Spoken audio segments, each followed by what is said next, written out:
শ্রীচৈতন্যচরিতামৃত অন্তলীলা চতুর্থ পরিচ্ছেদ। জগন্নাথপুরীতে শ্রীচৈতন্য মহাপ্রভুর সঙ্গে শ্রীল সনাতন গোস্বামীর মিলন। শ্লোক ১। বৃন্দাবন থেকে আগত সনাতন গোস্বামীকে শ্রীচৈতন্য মহাপ্রভু স্নেহক্রমে দেহপাত থেকে উদ্ধার করে পরীক্ষা পূর্বক শুদ্ধ করেছিলেন। ২। শ্রীচৈতন্য মহাপ্রভু জয়যুক্ত হন। শ্রীনিত্যানন্দ প্রভু জয়যুক্ত হন। শ্রী অদ্বৈত আচার্য প্রভু জয়যুক্ত হন। এবং শ্রীচৈতন্য মহাপ্রভুর সমস্ত ভক্তরা জয়যুক্ত হন। ৩।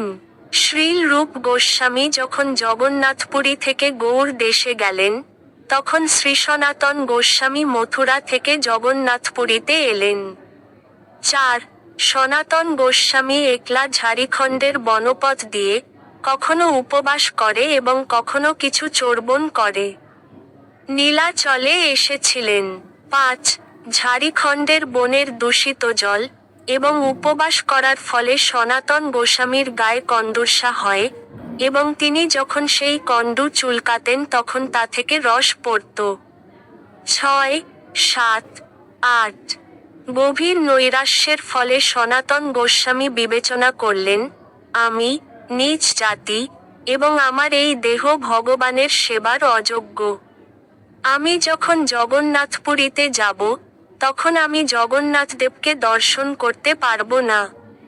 এবং আমি সর্বদা শ্রীচৈতন্য মহাপ্রভুকে দর্শন করতে পারব না। আমি শুনেছি যে তিনি মন্দিরের সন্নিকটেই বাস করেন, কিন্তু মন্দিরের কাছে যাবার শক্তি আমার নেই। ৯। শ্রীজগন্নাথদেবের সেবকেরা নানা কাজে সেখানে যাতায়াত করেন, তারা যদি আমাকে স্পর্শ করে তাহলে আমার অপরাধ হবে। ১০। তাই যদি কোন পবিত্র স্থানে আমি আমার এই দেহ উৎসর্গ করি, তাহলে আমার দুঃখের শাস্তি হবে, এবং আমি সদ্গতি লাভ করব। ১১। রথযাত্রার সময় শ্রীজগন্নাথদেব যখন বাইরে আসবেন, তখন তার রথের চাকার নিচে আমি আমার এই দেহ ত্যাগ করব। ১২। শ্রীজগন্নাথদেবকে দর্শন করে আমি শ্রীচৈতন্য মহাপ্রভুর সামনে রথের চাকার তলায় আমার দেহ ত্যাগ করব। সেটিই হবে আমার জীবনের পরম পুরুষার্থ। ১৩। এই সংকল্প করে সনাতন গোস্বামী নীলাচলে এসে পৌঁছলেন, এবং লোককে জিজ্ঞাসা করতে করতে হরিদাস ঠাকুরের কুটিরে এসে উপস্থিত হলেন। ১৪। তিনি হরিদাস ঠাকুরের শ্রীপাদপদ্ম বন্দনা করলেন, এবং তাকে হরিদাস ঠাকুর চিনতে পেরে আলিঙ্গন করলেন। ১৫। শ্রীচৈতন্য মহাপ্রভুকে দর্শন করতে সনাতন গোস্বামীর মন উৎকণ্ঠিত হয়ে উঠেছিল। তাই হরিদাস ঠাকুর বললেন, মহাপ্রভু শীঘ্রই আসবেন। ১৬। সেই সময় শ্রীচৈতন্য মহাপ্রভু শ্রীজগন্নাথদেবের মন্দিরে উপলভোগ নিবেদন দর্শন করে, তার ভক্তদের নিয়ে হরিদাস ঠাকুরের সঙ্গে সাক্ষাৎ করতে এলেন। ১৭। শ্রীচৈতন্য মহাপ্রভুকে দেখে তারা দুজনেই দণ্ডবৎ হয়ে প্রণতি নিবেদন করলেন, এবং মহাপ্রভু তখন হরিদাসকে উঠিয়ে আলিঙ্গন করলেন। ১৮। হরিদাস ঠাকুর শ্রীচৈতন্য মহাপ্রভুকে বললেন, সনাতন আপনাকে প্রণতি নিবেদন করছে। সনাতন গোস্বামীকে দেখে শ্রীচৈতন্য মহাপ্রভু অত্যন্ত আনন্দিত হলেন। ১৯, ২০। শ্রীচৈতন্য মহাপ্রভু যখন তাকে আলিঙ্গন করতে এগিয়ে এলেন, তখন সনাতন গোস্বামী সেখান থেকে পালিয়ে গিয়ে তাকে বলতে লাগলেন, হে প্রভু, আমাকে ছোঁবেন না, আমি আপনার পায়ে পড়ছি। নীচকুলে জন্মগ্রহণ করার ফলে আমি অত্যন্ত অধম। আর তাছাড়া, আমার শরীরে কন্দুর্ষা হয়েছে। ২১। শ্রীচৈতন্য মহাপ্রভু বলপূর্বক সনাতন গোস্বামীকে আলিঙ্গন করলেন। তার ফলে কণ্ডুর রস শ্রীচৈতন্য মহাপ্রভুর শ্রীঅঙ্গে লাগল। ২২। শ্রীচৈতন্য মহাপ্রভু সনাতন গোস্বামীর সঙ্গে সমস্ত ভক্তদের পরিচয় করিয়ে দিলেন, এবং সনাতন গোস্বামী তাদের সকলকে প্রণতি নিবেদন করে তাদের শ্রীপাদ পদ্ম বন্দনা করলেন। ২৩। মহাপ্রভু তার ভক্তদের নিয়ে পিণ্ডার উপরে বসলেন, এবং হরিদাস ঠাকুর ও সনাতন গোস্বামী পিণ্ডার তলায় বসলেন। 24 শ্রীচৈতন্য মহাপ্রভু সনাতন গোস্বামীর কুশলবার্তা জিজ্ঞাসা করলেন। তার উত্তরে সনাতন গোস্বামী বললেন, আমার সবকিছুই এখন পরম মঙ্গলময়, কেননা আমি আপনার শ্রীপাদ পদ্ম দর্শন লাভ করেছি। 25 মহাপ্রভু তখন মথুরায় সমস্ত বৈষ্ণবদের কুশল জিজ্ঞাসা করলেন, এবং সনাতন গোস্বামী তাদের কুশল জানালেন। 26 শ্রীচৈতন্য মহাপ্রভু সনাতন গোস্বামীকে বললেন, রূপ এখানে 10 মাস ছিল। তারপর দিন 10 আগে সে গৌড়দেশে গেছে। 27 তোমার ভাই অনুপম পরলোক গমন করেছে। সে খুব ভালো ভক্ত ছিল, এবং শ্রীরামচন্দ্রের শ্রীপাদ পদ্মে তার সুদৃঢ় ভক্তি ছিল।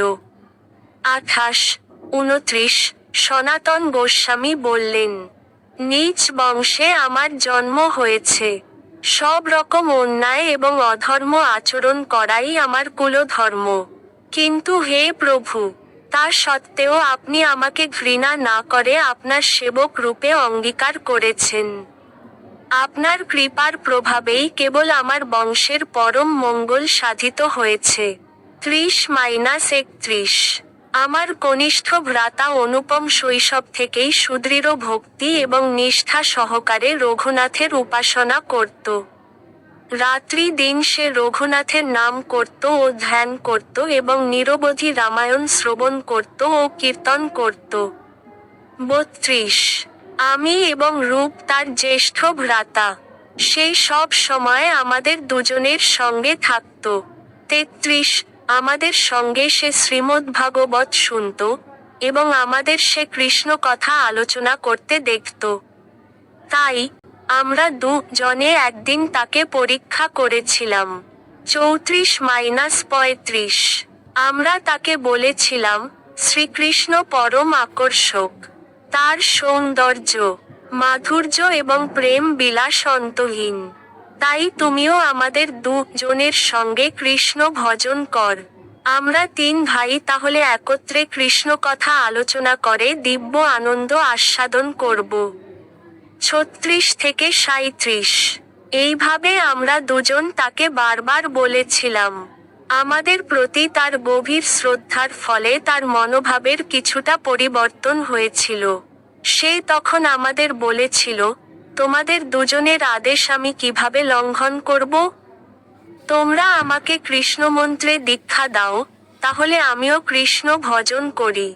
38 এই বলে সে রাত্রিবেলায় চিন্তা করতে লাগল, কিভাবে আমি রঘুনাথের শ্রীপাদ পদ্ম পরিত্যাগ করব। 39-42 সারারাত জেগে সে ক্রন্দন করেছিল, এবং সকালবেলা আমাদের দুজনের কাছে এসে সে বলেছিল, আমি রঘুনাথের শ্রীপাদ পদ্মে আমার মস্তক বিক্রয় করেছি। তা আমি এখন আর ফিরিয়ে নিতে পারছি না। সেজন্য আমি গভীর বেদনা অনুভব করছি। কৃপা করে তোমরা দুজন আমাকে আশীর্বাদ কর যেন জন্ম জন্মান্তরে আমি শ্রীরঘুনাথের শ্রীপাদ পদ্মের সেবা করতে পারি। রঘুনাথের শ্রীপাদ পদ্ম পরিত্যাগ করা আমার পক্ষে অসম্ভব। আমি যখন তার শ্রীপাদ পদ্ম পরিত্যাগ করার চিন্তা করি তখন আমার প্রাণ ফেটে যায়। 43 সে কথা শুনে আমরা দুজনাই তাকে আলিঙ্গন করে তার প্রশংসা করে বলেছিলাম, রঘুনাথের শ্রীপাদ পদ্মে তোমার এই সুদৃঢ় ভক্তি অপূর্ব মহিমামণ্ডিত। 44 হে প্রভু, যে বংশের উপর তোমার কৃপার লেশমাত্রও বর্ষিত হয়, সেই বংশের পরম মঙ্গল সাধিত হয় এবং তাদের সমস্ত ক্লেশ দূর হয়ে যায়। 45 শ্রীচৈতন্য মহাপ্রভু বললেন, মুরারি গুপ্তকে কেন্দ্র করেও এরকম একটি ঘটনা ঘটেছিল। পূর্বে আমি তাকে পরীক্ষা করেছিলাম, এবং শ্রীরামচন্দ্রের শ্রীপাদ পদ্মে সেও এই প্রকার নিষ্ঠা প্রদর্শন করেছিল। 46 সেই ভক্ত ধন্য, যিনি তার প্রভুর চরণাশ্রয় পরিত্যাগ করেন না, এবং সেই প্রভু ধন্য, যিনি তার নিজজনকে পরিত্যাগ করতে পারেন না। 47 দৈবক্রমে সেবক যদি অন্য কোথাও চলে যায়, তাহলে যে প্রভু তার চুলে ধরে তাকে ফিরিয়ে আনেন, তিনি ধন্য। 48 ভালো হলো যে তুমি এখানে এসেছ। এই ঘরে তুমি হরিদাসের সঙ্গে থাক। 49 কৃষ্ণ ভক্তি রস আস্বাদনে তোমরা দুজনে অত্যন্ত পারদর্শী, তাই তোমরা একত্রে কৃষ্ণ ভক্তির রস আস্বাদন কর এবং হরে কৃষ্ণ মহামন্ত্র কীর্তন কর। 50 এই বলে শ্রীচৈতন্য মহাপ্রভু সেখান থেকে উঠে গেলেন এবং গোবিন্দকে দিয়ে তাদের দুজনের জন্য প্রসাদ পাঠিয়ে দিলেন। 51 এইভাবে সনাতন গোস্বামী শ্রীচৈতন্য মহাপ্রভুর শ্রীপাদপদ্মের আশ্রয়ে জগন্নাথপুরীতে বাস করতে লাগলেন এবং জগন্নাথ মন্দিরের চূড়ায় চক্র দর্শন করে তিনি সশ্রদ্ধ প্রণতি নিবেদন করতেন। 52 শ্রীচৈতন্য মহাপ্রভু প্রতিদিন এই দুজন মহান ভক্তের সঙ্গে সাক্ষাৎ করতে আসতেন এবং তাদের সঙ্গে ইষ্টগোষ্ঠী করে কৃষ্ণ কথা আলোচনা করতেন। 53 শ্রীজগন্নাথদেবের মন্দিরে নানা প্রকার দিব্যভোগ নিবেদন করা হতো এবং শ্রীচৈতন্য মহাপ্রভু প্রতিদিন সেই প্রসাদ তাদের দুজনকে দিতেন। 54 55 একদিন শ্রীচৈতন্য মহাপ্রভু যখন তাদের দুজনের সঙ্গে মিলিত হয়েছিলেন, তখন হঠাৎ তিনি সনাতনকে বলতে লাগলেন, সনাতন, দেহত্যাগ করার ফলে যদি কৃষ্ণকে পাওয়া যেত তাহলে নিমেষের মধ্যে আমি কোটি দেহ ত্যাগ করতে প্রস্তুত। 56 দেহত্যাগ করার ফলে কৃষ্ণকে পাওয়া যায় না, ভজনের মাধ্যমে শ্রীকৃষ্ণকে পেতে হয়। ভক্তি ছাড়া কৃষ্ণ প্রাপ্তির আর কোন উপায় নেই। 57 আত্মহত্যা আদি কার্যকলাপ তমগুণের দ্বারা প্রভাবিত। তম এবং রজগুণের দ্বারা কখনো শ্রীকৃষ্ণকে জানা যায় না। 58 ভক্তি ব্যতীত কখনোই হৃদয়ে কৃষ্ণ প্রেমের উদয় হয় না এবং প্রেম ব্যতীত কখনোই শ্রীকৃষ্ণকে পাওয়া যায় না। 59 পরমেশ্বর ভগবান শ্রীকৃষ্ণ বললেন, হে উদ্ধব, আমার প্রতি প্রবলা ভক্তি যেমন আমাকে বশীভূত করতে পারে।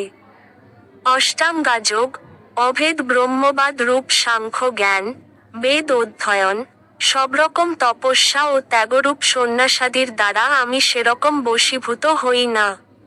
60 আত্মহত্যা আদি তামসিক ধর্ম পাপের কারণ। এই ধরনের কার্যকলাপের মাধ্যমে কখনো শ্রীকৃষ্ণের শ্রীপাদপদ্মের আশ্রয় লাভ করা যায় না। 61 প্রেমিক ভক্ত কৃষ্ণ বিরহে প্রাণ ত্যাগ করতে চায়, কিন্তু সেই প্রেমের ফলে সে কৃষ্ণকে পায় এবং তখন সে আর মরতে পারে না। 62 শ্রীকৃষ্ণের প্রতি যিনি গভীরভাবে অনুরক্ত তিনি তার বিরহ সহ্য করতে পারেন না, তাই অনুরাগী ভক্ত নিজের মৃত্যু কামনা করে। 63 এই কমল নয়ন, তাদের অজ্ঞান অন্ধকার বিনাশের জন্য শিবের মতো মহাজনেরা পর্যন্ত যার শ্রীপাদপদ্মের ধূলিকণায় স্নান করতে বাসনা করেন, আপনার সেই কৃপাপ্রসাদ যদি আমি না পাই, তাহলে আপনাকে পাবার আশায় ব্রত এবং উপবাস আদি পালন করে আমি কৃষ্ণা প্রাপ্ত হয়ে জীবন পরিত্যাগ করে শত শত জন্মের পরেও আপনার প্রসাদ লাভ করব। 64 হে কৃষ্ণ, তোমার হাস্যোজ্জ্বল দৃষ্টিপাত এবং কলগীত শ্রবণে আমাদের হৃদয়ে যে কামাগ্নি প্রজ্বলিত হয়েছে, তা তুমি তোমার অধরামৃত সিঞ্চন করে নির্বাপিত কর, তা না করে হে সখে আমাকে তোমার বিরহ জনিত অগ্নি দগ্ধ দেহ নিয়ে ধ্যানের দ্বারা তোমার শ্রীপাদপদ্মের আশ্রয় লাভ করব। 65 শ্রীচৈতন্য মহাপ্রভু সনাতন গোস্বামীকে বললেন, তোমার সমস্ত দুর্বাসনা পরিত্যাগ কর, কেননা সেগুলি শ্রীকৃষ্ণের শ্রীপাদপদ্মে আশ্রয় লাভ করার প্রতিকূল। কৃষ্ণ নাম শ্রবণ কীর্তনে মগ্ন হও, তাহলে অচিরেই তুমি কৃষ্ণের শ্রীপাদপদ্মের আশ্রয় লাভ করবে। 66 নীচ জাতি কৃষ্ণ ভজনের অযোগ্য নয়, আবার সৎ কুলোদ্ভূত ব্রাহ্মণও ভজনের যোগ্য নয়। 67 যিনি শ্রীকৃষ্ণের ভজনা করেন, তিনিই মহান, আর যারা অভক্ত তারা অধঃপতিত এবং ঘৃণ্য। তাই কৃষ্ণ ভজনে জাতি, কুল ইত্যাদির কোন বিচার নেই। 68 পরমেশ্বর ভগবান শ্রীকৃষ্ণ সর্বদা দীন ব্যক্তিদের অধিক কৃপা করেন, কিন্তু কুলীন, পণ্ডিত এবং ধনী ব্যক্তিরা অত্যন্ত দাম্ভিক। 69 যার মন, বচন, চেষ্টা, অর্থ ও প্রাণ শ্রীকৃষ্ণের শ্রীপাদপদ্মে অর্পিত হয়েছে, তিনি যদি চণ্ডালকুলেও জন্মগ্রহণ করে থাকেন, তাহলেও তিনি কৃষ্ণপাদ পদ্ম বিমুখ দ্বাদশ গুণ বিশিষ্ট ব্রাহ্মণের থেকেও শ্রেষ্ঠ বলে আমি মনে করি। কেননা সেই সচ কুলোদ্ভূত ভক্ত স্বীয় কুল পবিত্র করেন, কিন্তু অতি গর্বিত অভক্ত ব্রাহ্মণ তা করতে পারেন না।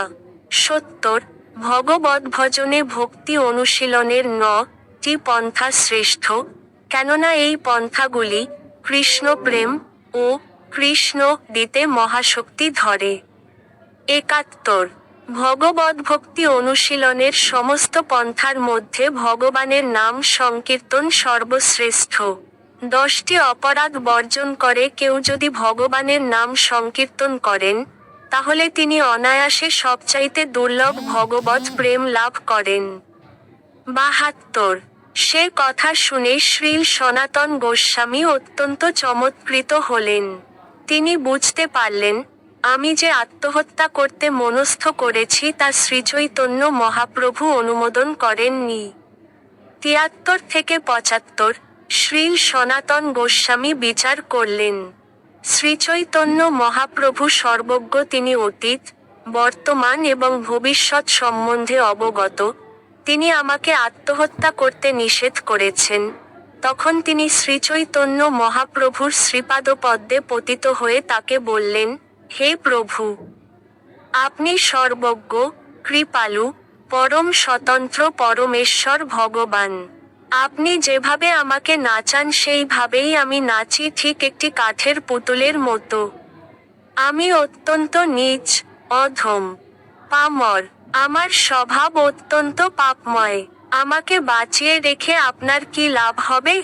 76 থেকে 78 তখন শ্রীচৈতন্য মহাপ্রভু তাকে বললেন, তোমার দেহ আমার সম্পত্তি, তুমি তো আমার কাছে নিজেকে নিবেদন করেছ, তাহলে তুমি পরের দ্রব্য কেন বিনাশ করতে চাও?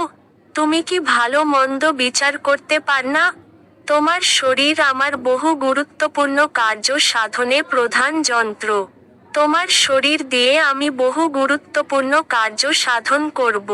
79 ভগবদ্ভক্ত, ভগবদ্ভক্তি, কৃষ্ণপ্রেম বৈষ্ণবের কৃত্য এবং বৈষ্ণব আচার, এই সমস্ত তত্ত্ব তোমাকে নির্ধারণ করতে হবে। 80 তোমাকে কৃষ্ণ ভক্তি এবং কৃষ্ণপ্রেম সেবা প্রবর্তন করতে হবে, লুপ্ত তীর্থ উদ্ধার করতে হবে এবং বৈরাগ্য বিদ্যা শিক্ষা দিতে হবে। 81 মথুরা এবং বৃন্দাবন আমার অত্যন্ত প্রিয় স্থান, সেখানে আমি এই সমস্ত এচার করতে চাই। 82 আমার মায়ের আদেশে আমি জগন্নাথপুরীতে বাস করছি, তাই মথুরা এবং বৃন্দাবনে গিয়ে ধর্ম আচরণ শিক্ষা দেওয়ার ক্ষমতা আমার নেই। 83 যে দেহের মাধ্যমে আমি এই সমস্ত কার্য করাতে চাই, সেই দেহ তুমি ত্যাগ করতে চাও? তা আমি কিভাবে সহ্য করব? 84 তখন সনাতন গোস্বামী শ্রীচৈতন্য মহাপ্রভুকে বললেন, আমি আপনাকে আমার সশ্রদ্ধ প্রণতি নিবেদন করি। আপনার হৃদয়ের গভীর পরিকল্পনাসমূহ কে বুঝতে পারে? 85-86 বাজিকর যেভাবে কাঠের পুতুল নাচায়, পুতুল নিজে জানে না সে কি নাচে, কি গায়, তেমনি আপনি যেভাবে যাকে নাচান, সে সেইভাবে নাচে। কিভাবে সে নাচে অথবা কে তাকে নাচায় সে তা জানে না। 87-88 শ্রীচৈতন্য মহাপ্রভু তখন হরিদাস ঠাকুরকে বললেন, হরিদাস, দেখ, এ পরের দ্রব্য বিনাশ করতে চায়। পরের গচ্ছিত দ্রব্য কেহ নিজে ভোগ করে না অথবা অন্যকে বিতরণ করে না। তাই তুমি একে নিষেধ কর, সে যেন সেই অন্যায় না করে। 89 থেকে 91 হরিদাস ঠাকুর বললেন, আমরা মিথ্যা অহংকারে মত্ত হয়ে আমাদের ক্ষমতার গর্ব করি। প্রকৃতপক্ষে আপনার গভীর উদ্দেশ্য বুঝতে পারি না। কাকে দিয়ে যে আপনি কোন কাজ করাবেন, তা আপনি না জানালে কেউ জানতে পারে না। এইভাবে যে আপনি একে অঙ্গীকার করেছেন, সেরকম সৌভাগ্য কারোর হয় না। 92। তারপর মহাপ্রভু হরিদাস ঠাকুর এবং সনাতন গোস্বামীকে আলিঙ্গন করে মধ্যাহ্নকৃত সমাপন করতে সেখান থেকে বিদায় নিলেন। 93 থেকে 97। সনাতন গোস্বামীকে আলিঙ্গন করে হরিদাস ঠাকুর বললেন, তোমার সৌভাগ্যের পরিধি ভাষায় বর্ণনা করা যায় না। মহাপ্রভু তোমার দেহকে তার নিজের সম্পদ বলে মনে করেন। তোমার মতো ভাগ্যবান আর কেউ নেই। মহাপ্রভু তার নিজের দেহের দ্বারা যে কাজ সম্পাদন করতে পারেন না, সেই কাজ তিনি তোমার দ্বারা সম্পাদন করবেন, এবং তাও মথুরা মণ্ডলে। ভগবান যা করাতে চান, তাই হয়। এমনই তোমারই সৌভাগ্য, আমি নিশ্চিতভাবে বলছি। আমি বুঝতে পারছি যে তিনি তোমার দ্বারা ভগবদ্ভক্তির সিদ্ধান্ত এবং শাস্ত্রবিধির আচার স্থাপন করাবেন। 98। আমার এই দেহ মহাপ্রভুর কাজে লাগলো না। ভারতভূমিতে জন্মগ্রহণ করা সত্ত্বেও আমার এই দেহ ব্যর্থ হল। 99 থেকে 101। সনাতন গোস্বামী তখন হরিদাস ঠাকুরকে বললেন, তোমার সমান কে আছে? তুমি শ্রীচৈতন্য মহাপ্রভুর অন্যতম পার্ষদ। তাই তুমি মহাভাগ্যবান। ভগবানের দিব্যনামের মহিমা প্রচার করার জন্য মহাপ্রভু অবতীর্ণ হয়েছেন, আর সেই কাজ তিনি তোমার 102, 103। কিছু লোক আচার করেন, কিন্তু প্রচার করেন না। আবার কিছু লোক প্রচার করেন কিন্তু আচার করেন না। কিন্তু তুমি ভগবানের দিব্য নামের আচার এবং প্রচার দুটি কার্যই কর। তাই তুমি সকলের গুরু এবং এই জগতের সর্বশ্রেষ্ঠ ভক্ত। 104। এইভাবে কৃষ্ণকথা আলোচনা করার মাধ্যমে গভীর আনন্দ আস্বাদন করে তারা দুজন একসঙ্গে অবস্থান করতে লাগলেন। 105। রথযাত্রার সময় গৌড় দেশের সমস্ত ভক্তরা এলেন এবং পূর্ববৎ রথযাত্রা দর্শন করলেন। 106। রথযাত্রার সময় শ্রীচৈতন্য মহাপ্রভু সেইভাবে শ্রীজগন্নাথদেবের রথের সম্মুখে নৃত্য করলেন, এবং তা দর্শন করে সনাতন গোস্বামী চমৎকৃত হলেন। 107। বর্ষার 4 মাস গৌড়বঙ্গের ভক্তরা জগন্নাথপুরীতে রইলেন, এবং শ্রীচৈতন্য মহাপ্রভু তাদের সকলের সঙ্গে সনাতন গোস্বামীর পরিচয় করিয়ে দিলেন। 108 থেকে 110।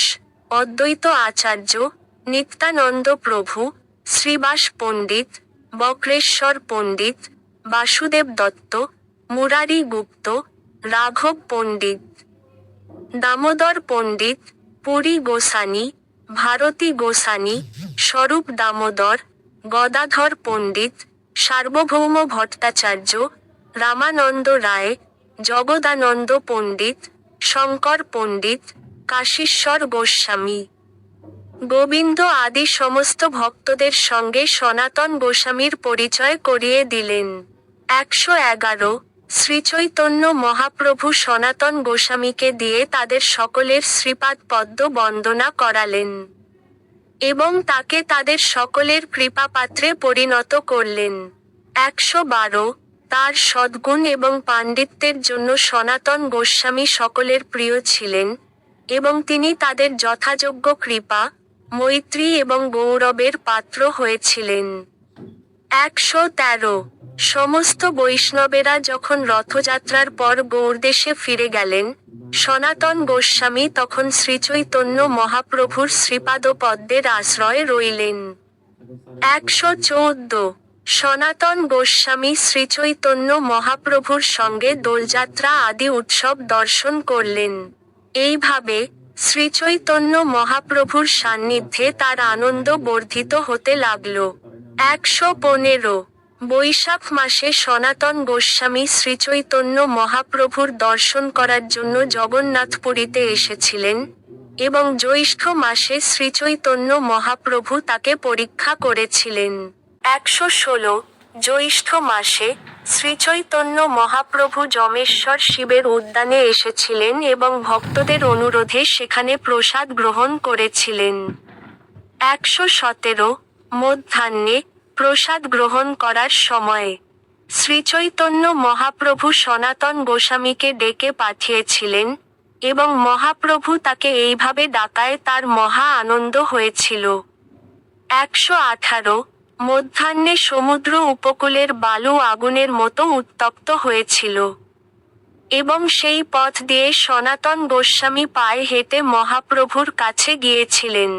119 শ্রীচৈতন্য মহাপ্রভু তাকে ডেকে পাঠিয়েছেন এই আনন্দে মগ্ন থাকার ফলে তপ্ত বালুকায় যে তার পা পুড়ে যাচ্ছিল তা সনাতন গোস্বামী অনুভব করেননি। 120 তপ্ত বালুকার উপর হাঁটার ফলে তার দু পায়ে ফোস্কা পড়ে গিয়েছিল, কিন্তু তবুও তিনি শ্রীচৈতন্য মহাপ্রভুর কাছে গিয়েছিলেন এবং সেখানে গিয়ে দেখলেন যে শ্রীচৈতন্য মহাপ্রভু মধ্যাহ্ন ভোজনের পর বিশ্রাম করছেন। 226 শ্রীচৈতন্য মহাপ্রভুর অবশিষ্ট পাত্র গোবিন্দ সনাতন গোস্বামীকে দিলেন এবং প্রসাদ পেয়ে সনাতন গোস্বামী শ্রীচৈতন্য মহাপ্রভুর কাছে এলেন। 122 শ্রীচৈতন্য মহাপ্রভু যখন তাকে জিজ্ঞাসা করলেন, তুমি কোন পথ দিয়ে এসেছো? তখন সনাতন গোস্বামী উত্তর দিয়েছিলেন, সমুদ্র তীরের পথ দিয়ে আমি এসেছি। 123 শ্রীচৈতন্য মহাপ্রভু তখন তাকে জিজ্ঞাসা করলেন, তুমি কেন তপ্ত বালুকার উপর দিয়ে হেঁটে এলে? সিংহদ্বারের পথ দিয়ে কেন এলে না? সেই পথ তো শীতল ছিল। 124 তপ্ত বালুকায় তোমার পায়ে ফোস্কা পড়েছে, এখন তুমি চলতে পারছো না। কিভাবে তুমি তা সহ্য করলে? 125 শ্রী সনাতন গোস্বামী উত্তর দিলেন, আমি কোন বেদনা অনুভব করিনি, এমনকি আমার পায়ে যে ফোস্কা পড়েছে তা আমি জানতেই পারিনি। 126 সিংহদ্বারের সামনে দিয়ে যাবার অধিকার আমার নেই, কেননা শ্রীজগন্নাথের সেবকেরা সর্বদা সেখান দিয়ে যাতায়াত করেন। 127 সে পথ দিয়ে অনবরত সেবকেরা যাতায়াত করে, যদি আমি কোন মতে তাদের ছুঁয়ে ফেলি তাহলে আমার সর্বনাশ হবে। 128 থেকে 130 সে কথা শুনে অত্যন্ত সন্তুষ্ট হয়ে শ্রীচৈতন্য মহাপ্রভু বললেন, সনাতন, যদিও তুমি জগৎ পাবন, যদিও তোমার স্পর্শে দেবতা এবং মুনিরাও পবিত্র হয়, তবুও ভক্তের স্বভাব হচ্ছে মর্যাদা রক্ষা করা। মর্যাদা পালন সাধুর অঙ্গের ভূষণ। 131-132 কেউ যদি মর্যাদা লঙ্ঘন করে তাহলে লোকে তাকে উপহাস করে এবং তার ফলে তার ইহলোক এবং পরলোক উভয়ই নাশ হয়। এইভাবে মর্যাদা রক্ষা করে তুমি আমাকে অত্যন্ত সন্তুষ্ট করলে। তুমি ছাড়া আর কে এইরকম দৃষ্টান্ত স্থাপন করতে পারে? 133 এই বলে শ্রীচৈতন্য মহাপ্রভু সনাতন গোস্বামীকে আলিঙ্গন করলেন এবং তার কন্দুরসা শ্রীচৈতন্য মহাপ্রভুর শ্রীঅঙ্গে লাগল। 134 যদিও সনাতন গোস্বামী শ্রীচৈতন্য মহাপ্রভুকে বারবার নিষেধ করলেন, কিন্তু তবুও মহাপ্রভু তাকে আলিঙ্গন করলেন। তার ফলে মহাপ্রভুর দেহে তার কণ্ডুর রসা লাগল এবং তখন সনাতন গোস্বামী অত্যন্ত দুঃখিত হলেন। 135 এইভাবে সেবক এবং প্রভু দুজন স্ব গৃহে ফিরে গেলেন। তার পরের দিন জগদানন্দ পণ্ডিত সনাতন গোস্বামীর সঙ্গে সাক্ষাৎ করতে গেলেন। 136 জগদানন্দ পণ্ডিত এবং সনাতন গোস্বামী যখন একত্রে বসে কৃষ্ণ কথা আলোচনা করছিলেন, তখন সনাতন গোস্বামী জগদানন্দ পণ্ডিতকে তার দুঃখের কথা নিবেদন করলেন। 137 শ্রীচৈতন্য মহাপ্রভুকে দর্শন করে আমার দুঃখ খণ্ডন করার জন্য আমি এখানে এসেছিলাম, কিন্তু আমার মনে যা ছিল তা মহাপ্রভু আমাকে করতে দিলেন না। 138 আমার নিষেধ সত্ত্বেও শ্রীচৈতন্য মহাপ্রভু আমাকে আলিঙ্গন করেন। এবং তার ফলে আমার কন্দর্সা তার গায়ে লাগে। 139। এইভাবে আমি তার শ্রীপাদপদ্মে অপরাধ করছি, যার ফলে আমার নিস্তার হবে না। সেই সঙ্গে, আমি শ্রীজগন্নাথকে দর্শন করতে পারি না। এবং তার ফলে আমি গভীর দুঃখ অনুভব করি। 140। আমার মঙ্গল সাধনের জন্য আমি এখানে এসেছিলাম, কিন্তু আমি দেখতে পাচ্ছি যে তার ফল হচ্ছে বিপরীত। কি করলে যে আমার হিত হয় তা আমি নির্ধারণ করতে পারছি না। 141। জগদানন্দ পণ্ডিত বললেন, তোমার বসবাসের সবচাইতে যোগ্য স্থান হচ্ছে বৃন্দাবন। রথযাত্রা দর্শন করে তুমি সেখানে ফিরে যাও। 142।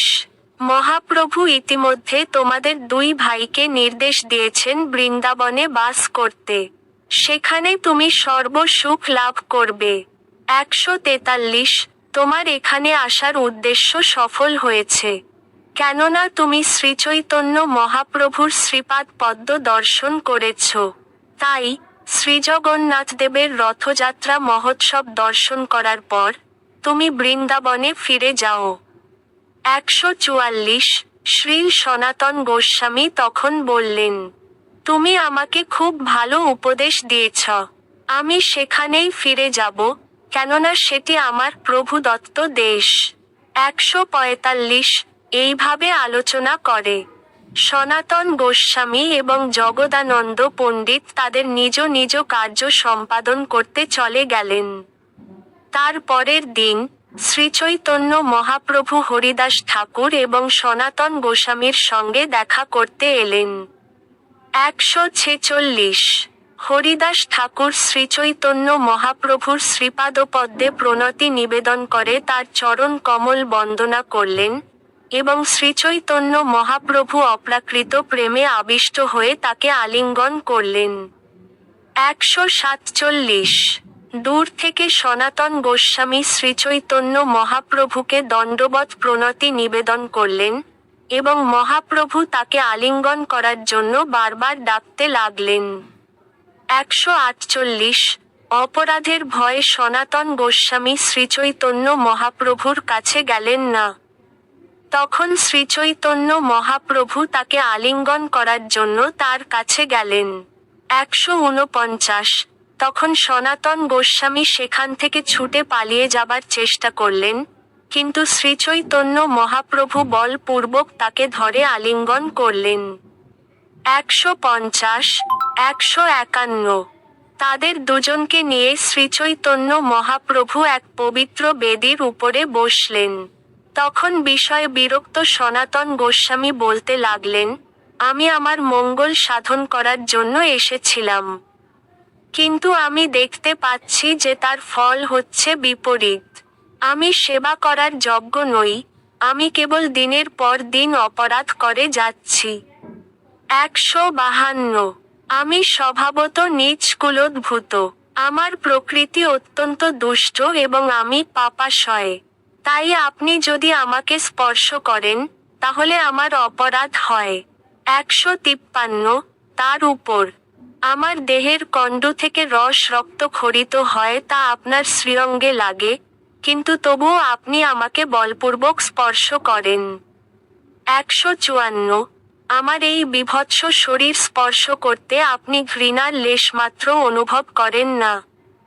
কিন্তু এই অপরাধের ফলে আমার সর্ববিধ মঙ্গল বিনষ্ট হবে। 155। তাই আমি বুঝতে পারছি যে এখানে থাকলে আমার কল্যাণ হবে না। তাই আপনি আমাকে রথযাত্রার পর বৃন্দাবনে ফিরে যেতে অনুমতি দিন। 156। এই বিষয়ে আমি জগদানন্দ পণ্ডিতের সাথেও আলোচনা করেছি, এবং তিনিও আমাকে বৃন্দাবনে ফিরে যেতে উপদেশ দিয়েছেন। 157। সে কথা শুনে, রুষ্ট হয়ে শ্রীচৈতন্য মহাপ্রভু জগদানন্দ পণ্ডিতকে তিরস্কার করতে লাগলেন। 158। 159। কালকের বালক জগার, জগদানন্দ পণ্ডিতের, এমনই গর্ব হয়েছে যে, সে তোমার মতো ব্যক্তিকে উপদেশ দিতে শুরু করেছে। আচার ব্যবহারে এবং পারমার্থিক উন্নতি অনুসারে তুমি তার গুরু তুল্য, অথচ সে তোমাকে উপদেশ দেয়। সে তার নিজের মূল্য জানে না।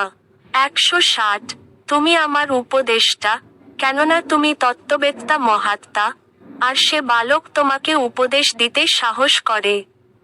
161 162 গোস্বামী তার পায়ে ধরে বললেন, আজ আমি জগদানন্দের সৌভাগ্য এবং আমার অসৌভাগ্য সম্বন্ধে অবগত হলাম। এই জগতে জগদানন্দের মতো ভাগ্যবান আর কেউ নেই। 163 জগদানন্দকে আপনি আপনার আত্মীয়তা রূপ অমৃতর স্পান করান।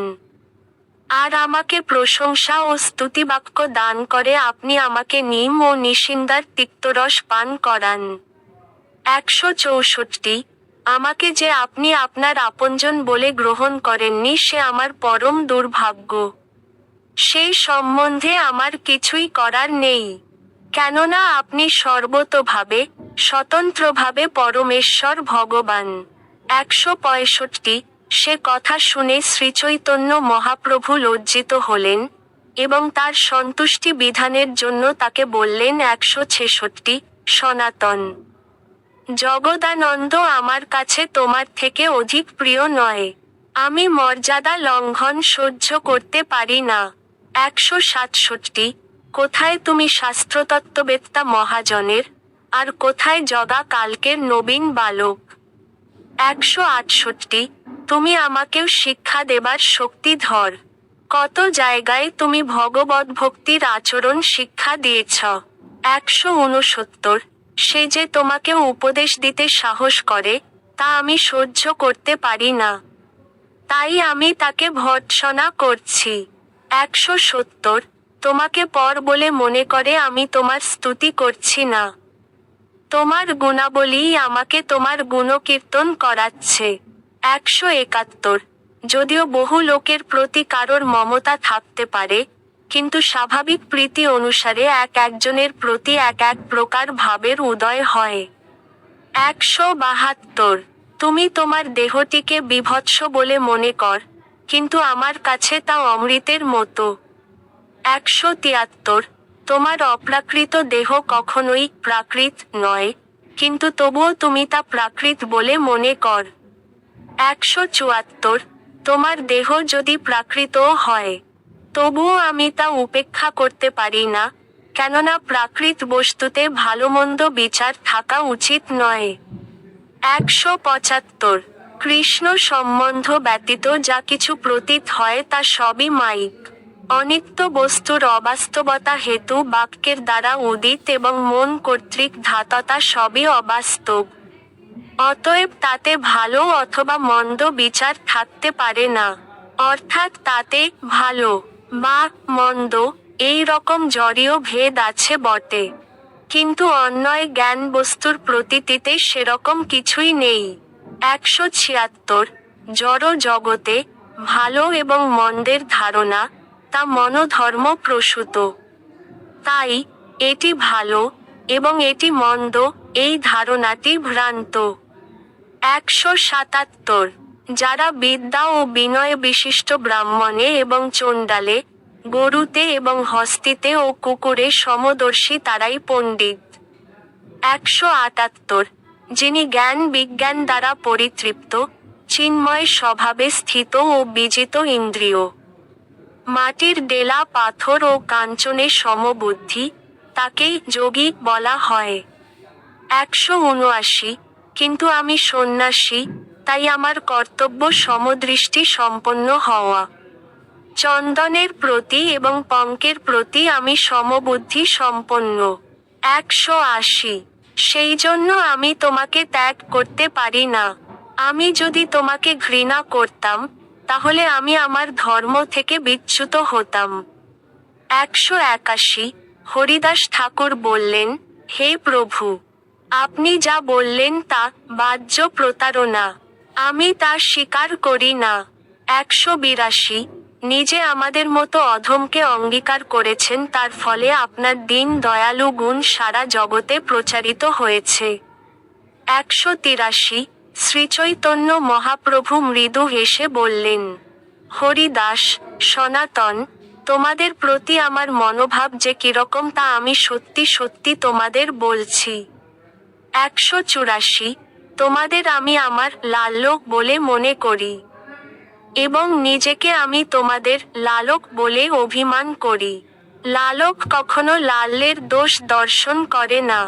185 আমি কখনো সম্মানের প্রত্যাশা করি না, কিন্তু তোমাদের সকলকে স্নেহের বশে আমি আমার শিশু সন্তান বলে মনে করি।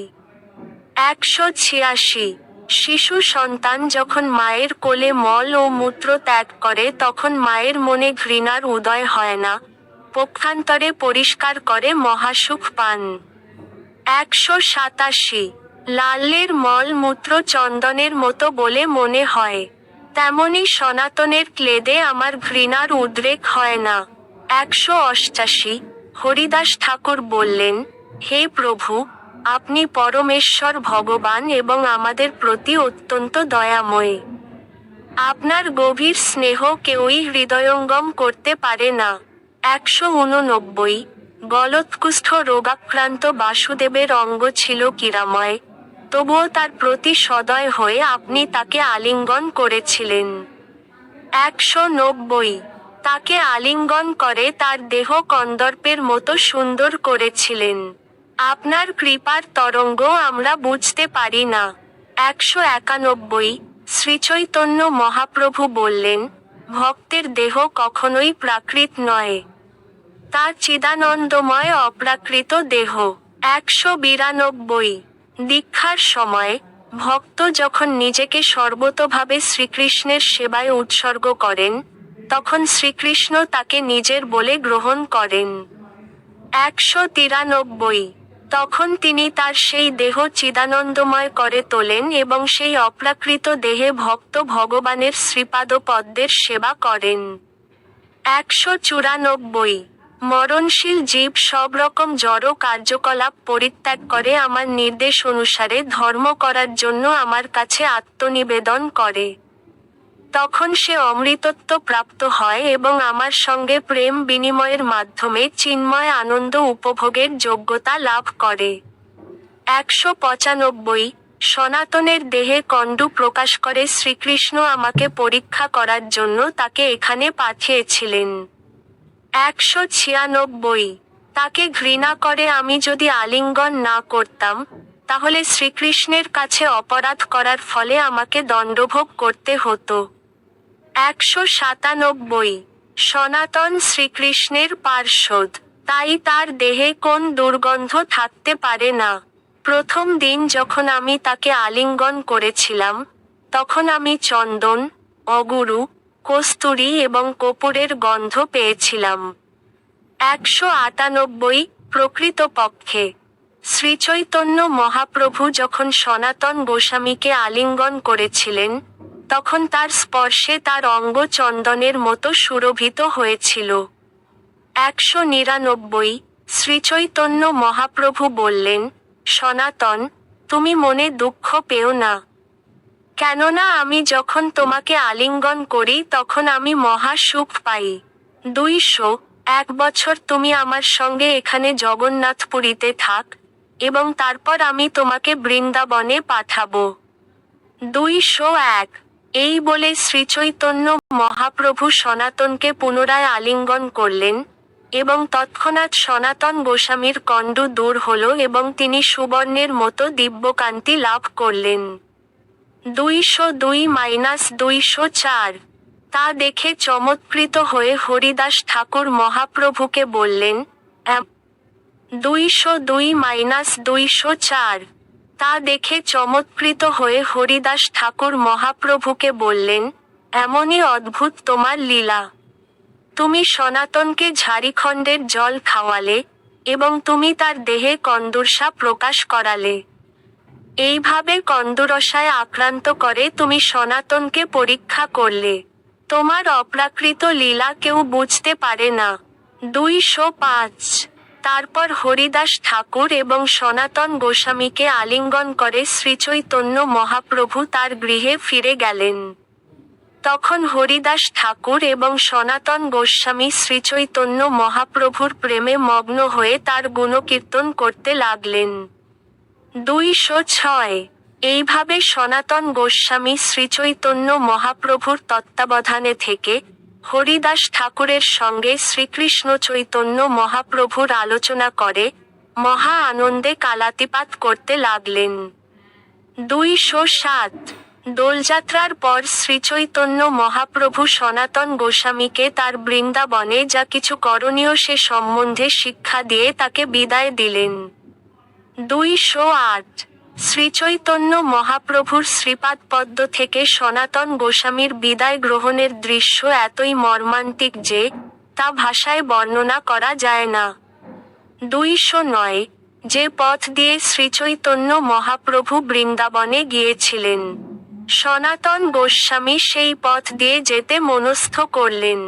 210 যে পথে, যে গ্রামে, যে নদীতে, যে পর্বতে শ্রীচৈতন্য মহাপ্রভু যে যে লীলা বিলাস করেছিলেন, সনাতন গোস্বামী তা সমস্ত বলভদ্র ভট্টাচার্যের কাছ থেকে লিখে নিলেন।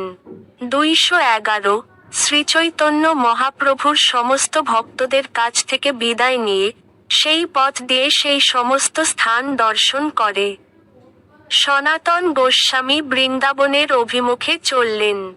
212 যে যে স্থানে শ্রীচৈতন্য মহাপ্রভু যে যে লীলা বিলাস করেছিলেন তা দর্শন করে সনাতন গোস্বামী প্রেমাবিষ্ট হলেন।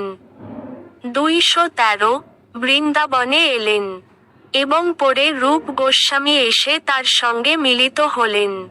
214 গৌড়দেশে শ্রীল রূপ গোস্বামীর 1 বছর বিলম্ব হয়েছিল, কেননা তিনি আত্মীয় স্বজনদের মধ্যে তার ধন সম্পদ বণ্টন করে দিয়ে তাদের যথাযথভাবে অধিষ্ঠিত করার ব্যবস্থা করেছিলেন।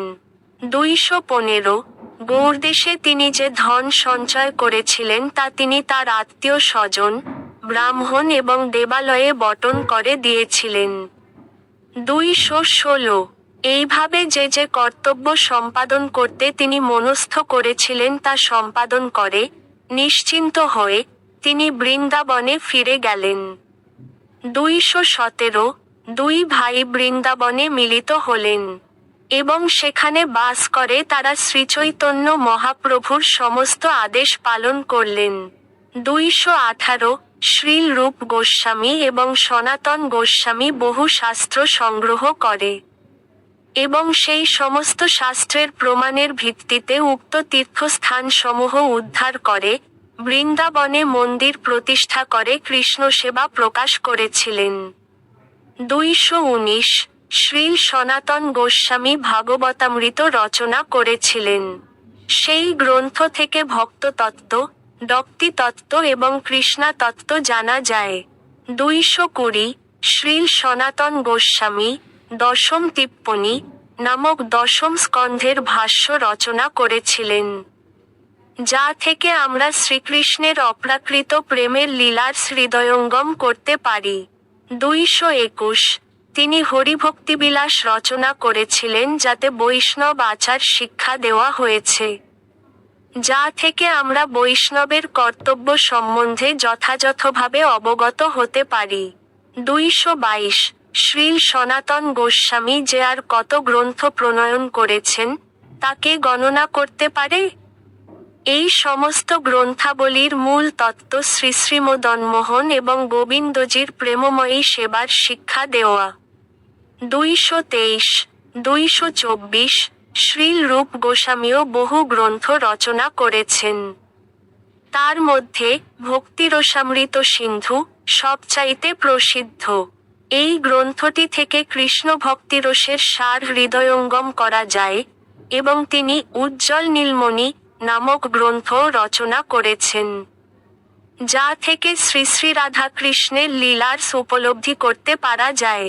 225 শ্রীল রূপ গোস্বামী বিদগ্ধ মাধব এবং ললিত মাধব নামক দুটি নাটকও রচনা করেছেন, যা থেকে কৃষ্ণলীলার সমস্ত রস হৃদয়ঙ্গম করা যায়। 226 দানকেলি কৌমুদী আদি গ্রন্থে লক্ষ শ্লোক রচনা করেছেন। সেই সমস্ত গ্রন্থে তিনি ব্রজের রস বিচার করেছেন। 227 শ্রীল রূপ গোস্বামীর কনিষ্ঠ ভ্রাতা শ্রীবল্লভ বা অনুপম এবং তার পুত্র শ্রীল জীব গোস্বামী ছিলেন মহাপণ্ডিত। 228 সবকিছু ত্যাগ করে শ্রীল জীব গোস্বামী বৃন্দাবনে যান এবং তিনিও পরবর্তীকালে বহু ভক্তিশাস্ত্র রচনা করে শ্রীচৈতন্য মহাপ্রভুর বাণী প্রচারের পথ প্রশস্ত করেন। 229 শ্রীল জীব গোস্বামী ভাগবত সন্দর্ভ বা ষট সন্দর্ভ নামক গ্রন্থ রচনা করেছেন, যা সমস্ত শাস্ত্র গ্রন্থের সারাতিসার। এই গ্রন্থটি থেকে ভগবদ্ভক্তির সিদ্ধান্ত পাওয়া যায়। 230 তিনি গোপাল চম্পু নামক একটি গ্রন্থ রচনা করেছেন, যা সমস্ত বৈদিক শাস্ত্রের সারাতিসার। এই গ্রন্থটিতে তিনি বৃন্দাবনে শ্রী শ্রী রাধাকৃষ্ণের অপ্রাকৃত লীলার রস সার প্রদর্শন করেছেন। 231 গোস্বামী কৃষ্ণপ্রেমের তত্ত্ব প্রকাশ করেছেন। তিনি তার গ্রন্থাবলীতে প্রায় 4 লাখ শ্লোক রচনা করেছেন। 232 শ্রীল জীব গোস্বামী যখন গৌড়দেশ থেকে মথুরার উদ্দেশ্যে যাত্রা করেন, তখন তিনি নিত্যানন্দ প্রভুর অনুমতি প্রার্থনা করেছিলেন। 233 শ্রীল জীব গোস্বামী শ্রীল রূপ গোস্বামী ও শ্রীল সনাতন গোস্বামীর সঙ্গে সম্পর্কিত ছিলেন বলেন। নিত্যানন্দ প্রভু তার মাথায় তার শ্রীপাদ পদ্ম স্থাপন করেন এবং তাকে আলিঙ্গন করেন। 234 নিত্যানন্দ প্রভু তাকে আদেশ দিয়েছিলেন, হ্যাঁ, শীঘ্রই তুমি বৃন্দাবনে যাও, তোমার বংশকে শ্রীচৈতন্য মহাপ্রভু সেই স্থান দিয়েছেন। 235 শ্রীমন নিত্যানন্দ প্রভুর আদেশে তিনি বৃন্দাবনে গিয়েছিলেন এবং তার আদেশ পালন করার ফল পেয়েছিলেন। তিনি বহু ভক্তিশাস্ত্র প্রণয়ন করে বৃন্দাবন থেকে ভগবদ্ভক্তি প্রচার করেছিলেন। 236 এই 3 জন শ্রীল রূপ গোস্বামী, শ্রীল সনাতন গোস্বামী এবং শ্রীল জীব গোস্বামী আমার গুরু, এবং শ্রীল রঘুনাথ দাস গোস্বামীও আমার গুরু। তাই আমি তাদের সকলের শ্রীপাদ পদ্ম বন্দনা করি, কেননা আমি তাদের নিত্য দাস। 237 এইভাবে আমি শ্রীচৈতন্য মহাপ্রভুর সঙ্গে শ্রীল সনাতন গোস্বামীর পুনঃমিলন বর্ণনা করলাম, যা শ্রবণ করার ফলে শ্রীচৈতন্য মহাপ্রভুর মনোভাব হৃদয়ঙ্গম করা যায়। 238 শ্রীচৈতন্য মহাপ্রভুর এই চরিত্র কথা আখের মতো, যা শ্রবণ করলে অপ্রাকৃত রস আস্বাদন করা যায়। 239 শ্রীল রূপ গোস্বামী এবং শ্রীল রঘুনাথ দাস গোস্বামীর শ্রীপাদপদ্মে আমার প্রণতি নিবেদন করে এবং তাদের কৃপা প্রার্থনা করে। তাদের পদাঙ্ক অনুসরণপূর্বক আমি কৃষ্ণদাস শ্রীচৈতন্য চরিতামৃত বর্ণনা করছি। ইতি জগন্নাথপুরীতে শ্রীচৈতন্য মহাপ্রভুর সঙ্গে শ্রীল সনাতন গোস্বামীর মিলন বর্ণনাকারী শ্রীচৈতন্য চরিতামৃত গ্রন্থের অন্তলীলার 4র্থ পরিচ্ছেদ। সম্পাদনায় ঋষিকেশ নাথ।